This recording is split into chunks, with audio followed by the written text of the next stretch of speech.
très heureux de pouvoir être à l'Opéra de Lausanne, qui est un endroit quand même magnifique, avec une acoustique fantastique. Donc c'est un avantage pour pouvoir jouer les chaises.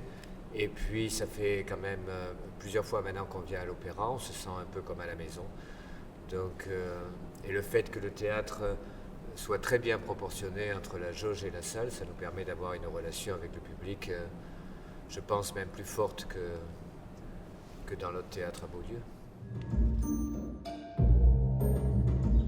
Parce que j'avais envie de reprendre les bases de la technique classique, de la faire évoluer telle que moi je l'entends. La compagnie, en même temps, il y a des danseurs qui ont plus de technique classique, des danseurs qui ont plus de technique contemporaine.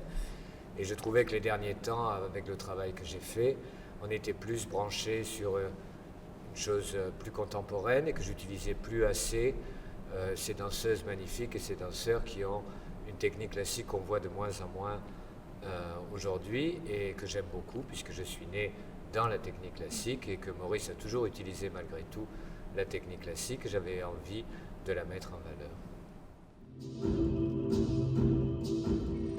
Mais ce ballet, c'était envie de faire plaisir et de montrer qu'on peut danser de la danse classique avec énormément de plaisir et d'abandon.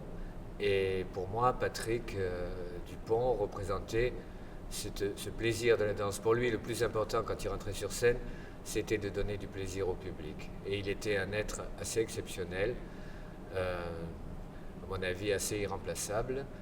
Chaque fois que je l'ai vu sur scène, j'ai vu que c'était d'abord l'échange avec le public et le plaisir de la danse qui était le plus important pour lui. Et c'est pour ça que je lui ai dédié ce ballet, parce que je voulais vraiment faire un ballet généreux, un don au public.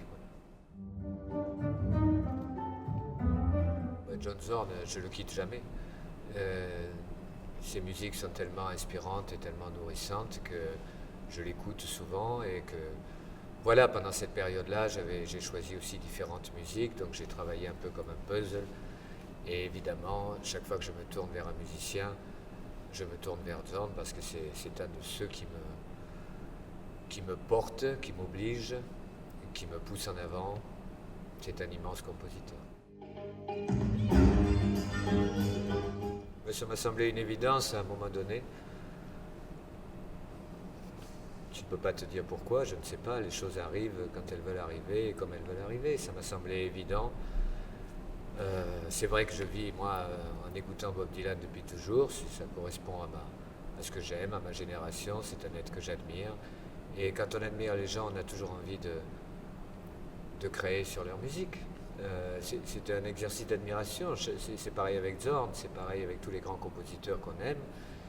Et Dylan, voilà, ça me semblait une évidence de terminer avec cette chanson par rapport au message que je voulais faire passer auprès du public. La première fois que Maurice l'a créé, c'était en 81, on était en tournée à Sao Paulo.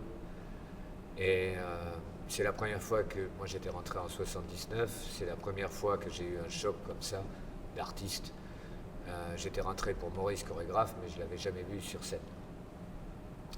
Et donc pour moi, j'étais complètement fasciné, émerveillé, touché, en pleurs. Donc j'ai toujours rêvé de cette pièce un jour. Entre-temps, il a donné à John Mayer et à Marcia Aidé, qui étaient magnifiques, de magnifiques interprètes. Et puis est arrivé un moment où Alessandra m'a téléphoné en me disant qu'elle aimerait bien reprendre cette pièce pour le Japon. Et donc j'étais d'accord parce que d'abord j'admire Alessandra, j'admire cette pièce et j'avais envie de me baigner dans cet univers.